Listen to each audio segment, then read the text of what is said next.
Hey everyone, this is Parker from Opher Bone Media. Today in my fillet series, I'm going to show you how to do a butterfly fillet of a whole salmon. And I'm also going to show you a new fish fillet cleaning mat I got. I believe it's one of the new fish fillet mats.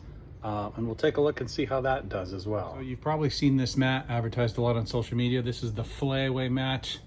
The mat looks and feels great. I think it's gonna work great. My only complaint so far is that it's only 19 inches long. And then what happens if you have a fish that's bigger than 19 inches? I don't know if this thing's gonna stick around. It seems a little bit slimy, although coho are slimy. We'll see how this mat works. I'll give you an honest review of this, if it's worth it. I don't know, got my doubts, but all right, let's get started. I'm gonna show you how to butterfly fillet this coho. So you got that coho and you want a butterfly fillet. Why butterfly fillet? Well, it's what a lot of the tribal nations did when they would hang their salmon. So it prevents a whole two sides of a fillet intact. Looks like a butterfly. Hopefully that I'll show you after this. It's easy to hang on a rack by its fins. It's easy to take home to give people. I normally will pre-gut my fish. So sliced up the middle, de-gilled, de-gutted, and then you can use basically the same fillet to take one side off and then the other.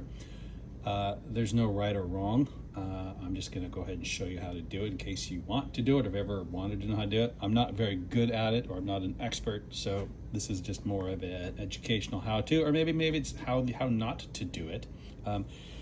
My knife of choice today is going to be the Sword Fishing Products 6-inch flex.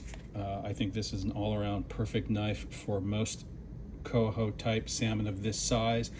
If I happen to have a bigger fish, I would probably pick 7-inch or 9-inch flex. It is completely up to you. You can cut off the anal fins. You can cut off the dorsal and ventral fins if you want to. I'm going to leave the fins on whole and cut them off later. It's also up to you. You can start by making it a cut around the collar if you don't want the collar on the fillet. I'm going to go ahead and leave the collar on. It's a little harder. So what we're going to do is we're going to just basically make a cut right here in the gills. We're going to go around the gills to release them out, and then we're going to fillet this side off of the fish. We're going to flip it over and do the same for the other side and hopefully end up with a nice butterfly. So step one, we're just gonna get under the gills without cutting ourselves. And I'm really just gonna go straight up. And I'm gonna cut around the gills. I don't really want the gills in my fillet. I'm gonna open up this fillet. So all I've done is just really kind of release the gills off this fillet. The knife is still intact. Right at the gill plate. I'm going to come straight down to the spine. And now this is just, you've seen this video before, is I'm going to take my hand and knife, I'm going to follow my knife blade all the way down the spine. So I'm right on top of the spine. Oops, that's a sharp knife. I'm going to keep coming down on the spine. I'm going to hit about to where the vent fin is. I'm going to put my knife on the top edge of that spine, puncture all the way through. And I'm just going to let that knife slide all the way down the spine and against the backbone. I'm now going to take my knife, and all I'm going to do is I'm just going to open up and I'm going to free up those pin bones. So there's pin bones here. I'm just putting the knife down just to touch those pin bones. And you'll feel it. You'll feel your knife eventually hit the spine. And you can see, some probably should have bled this fish a little bit more. There are a couple big bones right here. I'm just gonna free up. And now I'm gonna take my knife, I'm gonna slightly angle it this way. I'm gonna try to follow those rib bones without cutting through them. But I'm gonna try to get the fillet off the ribs. So there's the ribs. I'm following them down. My next cut, I'm just gonna make it a little more angular. You can see it, the rib bones are exposed. Can you see this? So I'm not leaving any meat, but now I'm going to take a little more angle because we don't want to cut into the belly. And I'm just going to follow those rib bones down. Try to get as much meat off as I can. You'll see the gills are sticking right there. One more cut should do it. And now I can see, I don't know if you can see in the video. You can, but I'm pretty much having an open fillet, meaning this fillet is really no longer connected to anything. You can see the guts are all inside. This is pretty much an off, like if I just sliced her off the belly, this fillet would come off. One of the advantages of a butterfly fillet is, as I turn this over, this fillet is now going to sit here and act as a base. And it's a lot easier to take off this top fillet if it's up off the ground, mat or no mat. So I'm going to do the same thing. I'm going to come back on my gills. I'm just going to follow that cut up or down. I'm just going to release the gills, just following along, just kind of opening up the gill cavity, kind of cutting the guts away from the fish. Just kind of releasing all those guts, kind of following along. Same thing, I'm going to come down here. I'm going to cut down to the spine.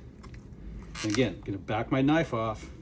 Now I'm just going to take the tip of that knife. I'm going to follow the top of the backbone all the way down the fillet. My knife is slightly bent, so I'm cutting meat and not skin first. We don't want to be doing that. And I'm going to just use this knife. I don't have to saw. It's a sharp knife, but I'm going to let this knife go down. Again, I'm going to hit about that vent. I'm going to feel the top of that spine. I'm going to put my knife through it, and I'm just going to follow that spine all the way up.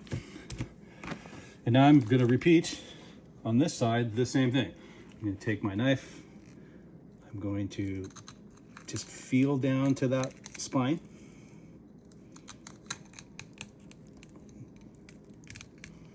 Oops, there we go. Come on. Sorry, I'm cutting a little bit of spine there.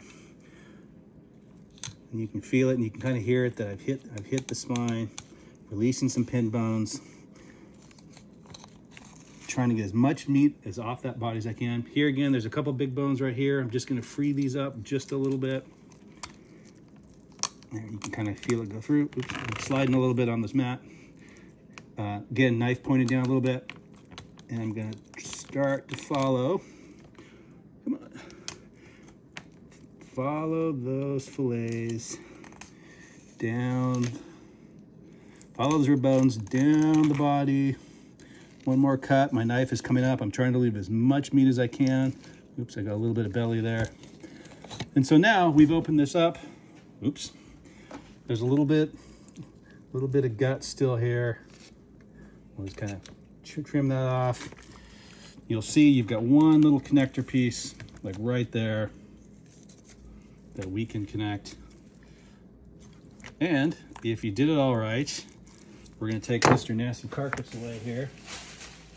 Pardon my French. Oh, yuck. Oops, we got a little bit of connected there. All right, let's go into the bag. As you can see from the carcass, all the guts are on it. There's not a lot of meat on this thing. It's pretty much an empty carcass.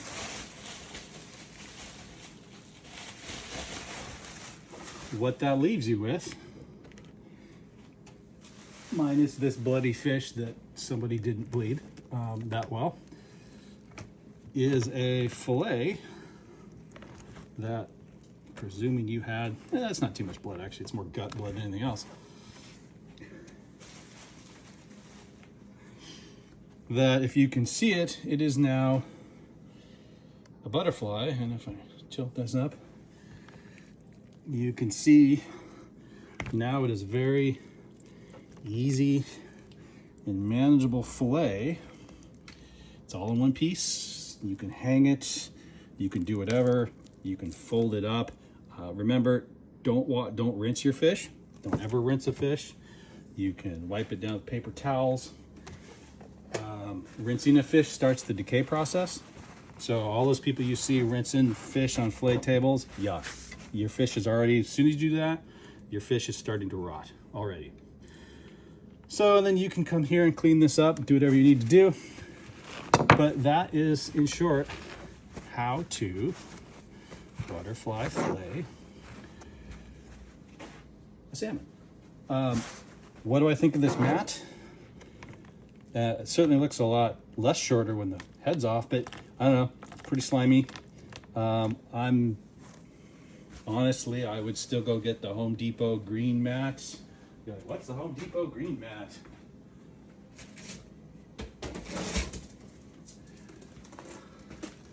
You know, one of these mats that you get at Home Depot that's 36 inches long and costs $4. Yeah, you might get a few microplastics in your fish when you fillet, but this will grip a fish. It's easy to rinse. Would I buy another fish fillet mat? No. Or fillet away mat? No. Company didn't send it to me. I paid for it, so I can say whatever I want to about it. Probably not something that I'm going to overly recommend. Anyway, so quick note, I will give a shout out to how easy it was to clean this fillet mat. In terms of getting the gunk out of it, it washed out super easy. From that side, I really liked it. You know, I wish it was probably like a 36-inch mat or something that could take a bigger salmon, so fish didn't slide off. It'd probably be a pretty good mat. But you know, if you've got kokanee, or it's probably going to be a great rockfish mat. Too little for lingcod, definitely not halibut. Probably not for most king salmon, but you know, if you had spot for 2 of these in your boat and they fit side by side, pretty good. There's my end result of my hack, my fillets. I would have bled that fish more, but as you see, I have trimmed off the belly meats because it's coho and it's a late coho, so it doesn't have a whole lot of belly fat. Trimmed off the collars because that's what I do. And the fins, then you get 2 nice fillets from that butterfly fillet. Is, like I said, is it worth it to some people? Maybe, no. But it is way to fillet. Last but not least, fish prep. I always dry my fish with a paper towel, and then I will wrap individual packages in saran wrap. I think this keeps the fish lasting better in the freezer, or if I'm going to keep it in the fridge for 3 or 4 days. But not only that, I will also vac pack it. This is a non-chamber standard vac packer. So by Best Vac. I've probably had it for 20 years. It will seal bags as fast as you can do them. There's no limitation. It's simply a matter of pressing a button. Great. Does a great job, seals the fish. I have probably sealed thousands of fish with this, and it just keeps going. Invest in a good backpacker, a chamber sealer. I'm not too sure I'd get one of the, whatever the ones they sell at Costco. You know, I'm talking about the bagged ones. Spend a little extra money, get a good backpacker. Take good care of your fish. I will freeze this for probably no more than 3 or 4 months, and then either eat it or smoke it. In terms of this fish, this is what we would call a river bright fish. This is certainly not an ocean chrome bright fish by any means. And all that really means is, yes, it's still got a nice orange color, but if you were to actually look at the meats, there's probably very little fat in it. So it's going to make for a great fish burger. It's certainly not going to be a grade A prime piece of fish to eat, you know, to show off. But, you know, it's good neighbor fish. It's good burger fish. It's good on the smoker. It's good for a lot of things. So anyway, take good care of your fish when you get it. Respect the animals you catch. So, yeah. All right. Have a good one.